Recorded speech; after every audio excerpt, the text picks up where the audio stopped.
rakyat. Saya sekarang memimpin eksekutif, saya sekarang bertanggung jawab.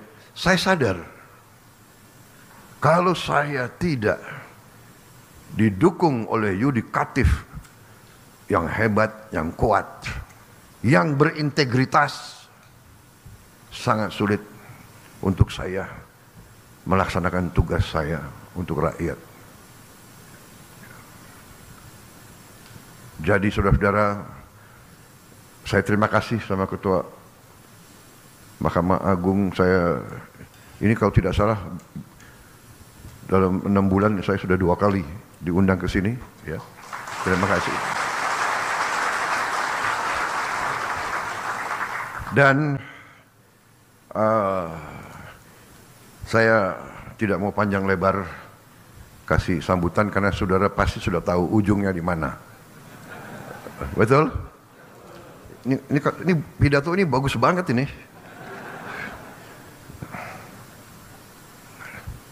Tapi intinya saya menegaskan betapa pentingnya para hakim.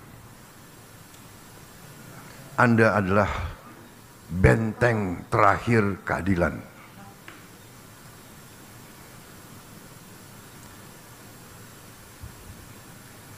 Orang miskin, orang kecil hanya bisa berharap kepada hakim-hakim yang adil. Orang yang kuat, orang yang punya uang banyak, dia bisa berbuat. Dia bisa punya tim hukum yang luar biasa. Tapi orang kecil hanya tergantung sama hakim yang adil. Hakim yang tidak bisa disogok, hakim yang tidak bisa dibeli, hakim yang cinta keadilan, hakim yang cinta rakyat. Saya kira itu yang ingin saya sampaikan, saudara-saudara.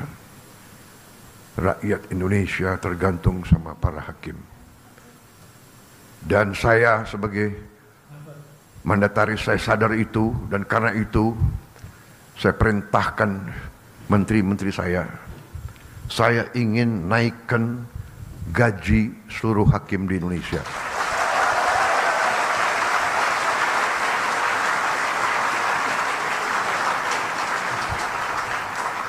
Cari uangnya. Enaknya jadi presiden tuh tinggal perintah-perintah. Yang pusing menteri-menteri, terutama menteri keuangan. Saya minta dinaikkan. Datang ke saya, segini Pak, kurang.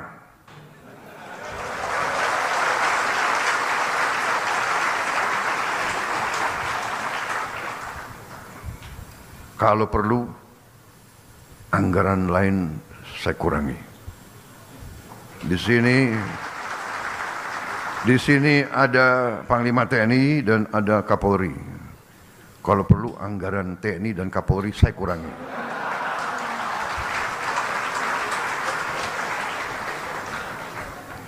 Percuma kita punya polisi yang hebat, tentara yang hebat. Si koruptor, si maling, si bajingan itu begitu ke pengadilan lolos. Kasihan ini anak buahmu, Kapolri. Jadi kita butuh hakim-hakim yang benar-benar tidak bisa digoyahkan, tidak bisa dibeli.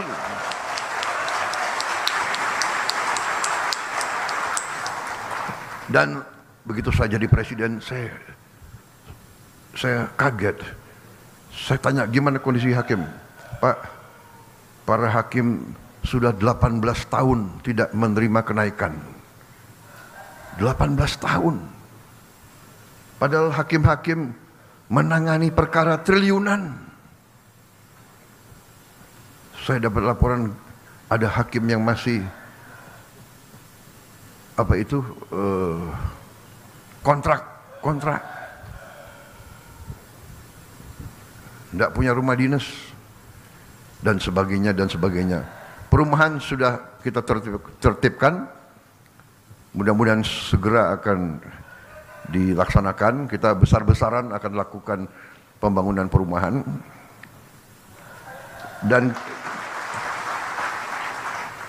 Dan gaji, saya kira saya langsung aja ya.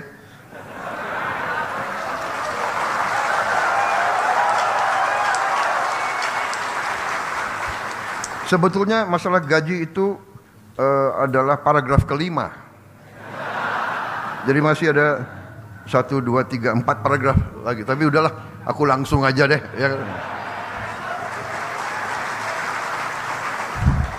Ya. Intinya yang penting, Pak, yang penting pelaksanaannya, Pak.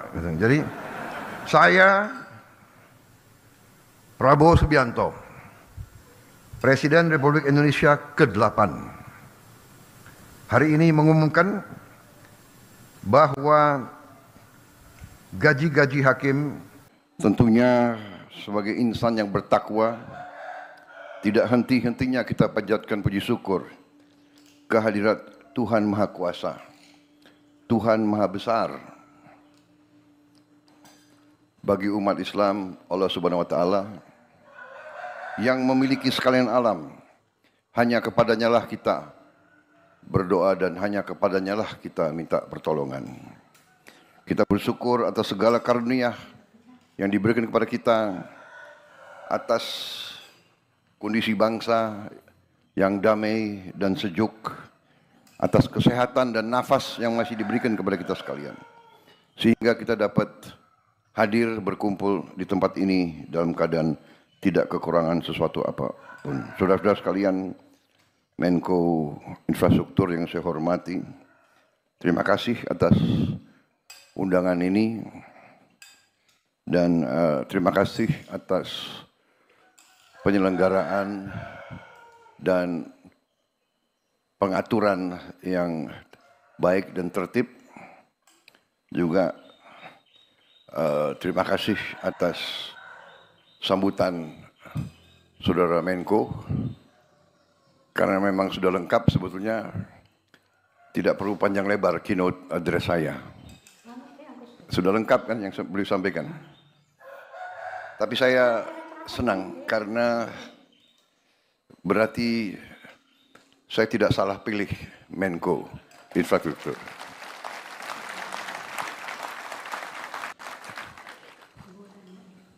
Salah satu kunci kepemimpinan yang saya belajar ialah pilihlah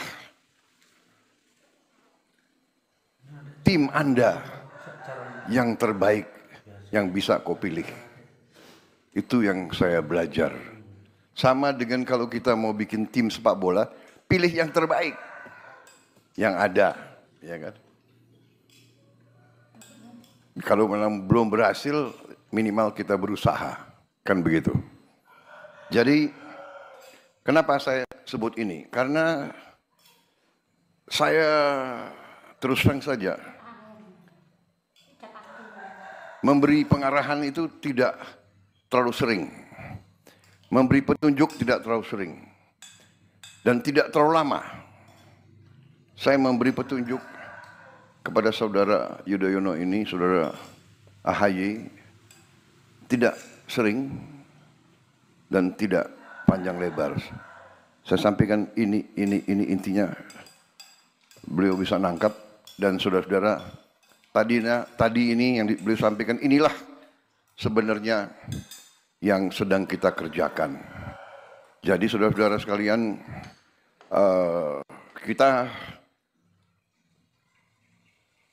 akui masih banyak tantangan, masih banyak kesulitan. Kita akui bahwa kita harus mengejar ketertinggalan kita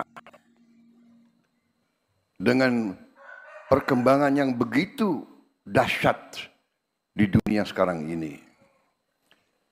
Tapi kita bertekad bahwa kita bisa mengejar ketertinggalan itu, karena kehendak kita jelas, kehendak kita kuat, pemahaman kita terhadap keadaan juga jelas. Nah, sekarang tinggal mempersatukan kehendak tersebut, mempersatukan kolaborasi, dan bekerja dengan semangat, bekerja dengan optimisme, bekerja dengan kehendak yang kuat. Saudara-saudara sekalian, masalah yang kita hadapi dalam pembangunan suatu bangsa, masalahnya adalah masalah yang sudah dialami oleh berapa puluh bahkan ratusan negara-negara lain. Sejarah peradaban manusia mengajarkan kita bahwa keberhasilan suatu bangsa itu ada unsur-unsurnya, ada elemen-elemennya. Tentunya harus ada sistem politik, sistem kenegaraan yang berfungsi. Sistem kenegaraan itu menyangkut sistem hukum yang berkeadilan, yang berfungsi. Kemudian dengan sistem tersebut terpilihlah unsur-unsur pimpinan di bidang eksekutif, di bidang yudikatif, dan di bidang legislatif. Kita sekarang sedang berbicara masalah tugas kita sebagai eksekutif. Baru saja tadi pagi saya berurusan dengan yudikatif. Dan legislatif terus-menerus mengawasi kita dan menopang kebutuhan-kebutuhan anggaran kita. Urusan pembangunan suatu negara adalah urusan penggunaan dan pengelolaan sumber daya dan kekayaan suatu bangsa. Tugas kita bersama, para eksekutif, adalah bagaimana kita menjaga dan mengelola sumber daya dan kekayaan tersebut. Kemudian, setelah kita menghadapi dan mengalami dan setelah kita mengidentifikasi masalah-masalah pokok bangsa, kita datang dengan solusi-solusi. Kita tidak takut dengan hambatan, kita tidak takut dengan kesulitan, tidak takut dengan ancaman. Kita akan hadapi kesulitan tersebut. Kita akan hadapi dengan cepat dan kita akan cari solusi dengan cepat dan kita akan kerjakan. Saudara-saudara sekalian,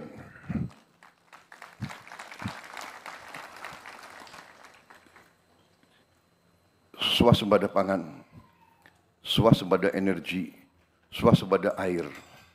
Ini krisis yang sudah diramalkan oleh PBB. Krisis dunia. Dunia sedang menghadapi krisis pangan.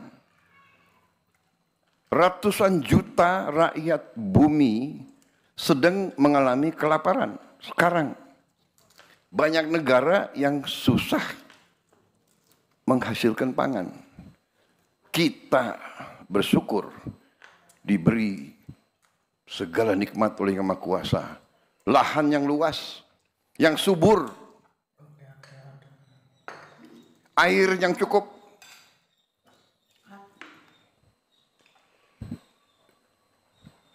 Sumber daya di atas dan di dalam bumi, di laut dan di bawah laut.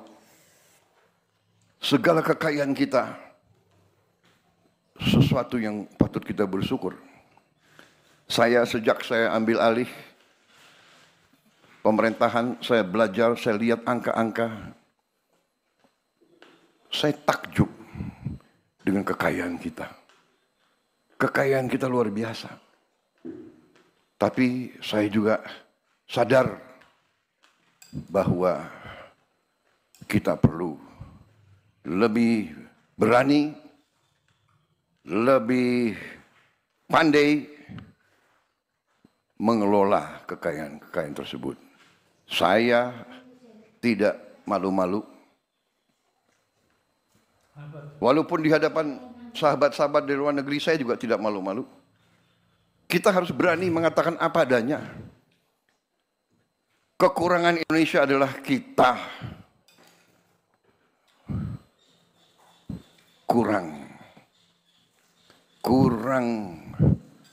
tegas, kurang berani, kurang disiplin, kurang keras menjaga kekayaan kita.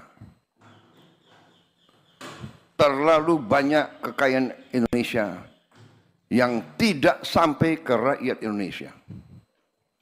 Saudara-saudara, dengan demikian saya harus memimpin suatu pemerintah yang berani untuk menegakkan efisiensi penghematan. Dengan efisiensi penghematan, kita bisa investasi di hal-hal yang sangat penting. Saya terima kasih Menko Infrastruktur dan menteri-menteri bisa memahami ini, bahwa sekarang ini yang saya ingin amankan adalah sumber pangan Indonesia dan sumber energi. Dan alhamdulillah tanda-tanda sudah jelas di hadapan mata dengan kebijakan-kebijakan kita dalam beberapa bulan ini. Dan sekali lagi saya tekankan, peranan dari pemerintah sebelum pemerintah yang saya pimpin harus saya tegaskan di sini, bahwa transisi dari pemerintah Pak Jokowi kepada saya adalah yang ikut menentukan bahwa kita sekarang bisa bekerja dengan cepat. Saudara-saudara sekalian, kita harus berani mengakui kebaikan dan keberhasilan pemerintah-pemerintah sebelum kita. Saya tidak akan pernah malu-malu bahwa apa yang kita kerjakan sekarang tidak kecil peranan pemerintah-pemerintah sebelum ini. Semua pemerintahan sebelum ini sangat berjasa. Kalau kita bicara infrastruktur, kita bisa lihat dengan mata kita apa yang dibangun oleh Bung Karno, oleh pemerintah pertama kita, dilanjutkan oleh Presiden Soeharto, dilanjutkan oleh presiden-presiden selanjutnya. Tidak ada suatu pembangunan bangsa yang datang demikian seolah-olah jatuh dari langit. Tidak. Pembangunan suatu bangsa dibangun dengan keteguhan, dengan kesabaran, batu demi batu, langkah demi langkah, dengan keringat, dengan darah, dengan air mata. Semua infrastruktur yang kita nikmati dibangun oleh pendahulu-pendahulu kita. Dengan demikian, yang sekarang kita lakukan adalah prioritas. Dalam tahun-tahun pertama, saya kira dalam 2-3 tahun ini, prioritas kita masih untuk menjamin pangan kita. Dan alhamdulillah, produksi pangan, prestasi pangan kita adalah terbesar sepanjang sejarah Negara Kesatuan Republik Indonesia. Mau diakui, mau tidak diakui, cadangan beras kita sekarang di gudang-gudang pemerintah adalah terbesar sepanjang sejarah Negara Kesatuan Republik Indonesia. Di bidang produksi beras dan di bidang produksi jagung. Dan prestasi kita di bidang teknologi, hektar demi hektar, sudah cukup seimbang dengan prestasi negara-negara lain. Produksi beras kita yang saya lihat terakhir di Sumatera Selatan, saja peningkatan produksi beras diperkirakan tahun ini 48% peningkatannya. Di kuartal pertama ini sudah 48%. Diperkirakan ini akan terus. Produksi per hektar pun sangat menggembirakan. Yang biasanya 3-4 ton gabah per hektar, sekarang sudah 6-7-8 ton. Sangat luar biasa. Di beberapa tempat bukan saja 3 kali panen, ada beberapa tempat di Indonesia sudah 4 kali panen 1 tahun, saudara sekalian. Saya kira ini prestasi dunia yang perlu kita banggakan. Dan kita akan terus. Bagaimana kita bisa mencapai prestasi ini dalam waktu dekat? Karena kita melakukan efisiensi. Kita melakukan deregulasi. Peraturan yang kita bikin sendiri yang menghambat diri kita sendiri. Birokrasi yang bertele-tele,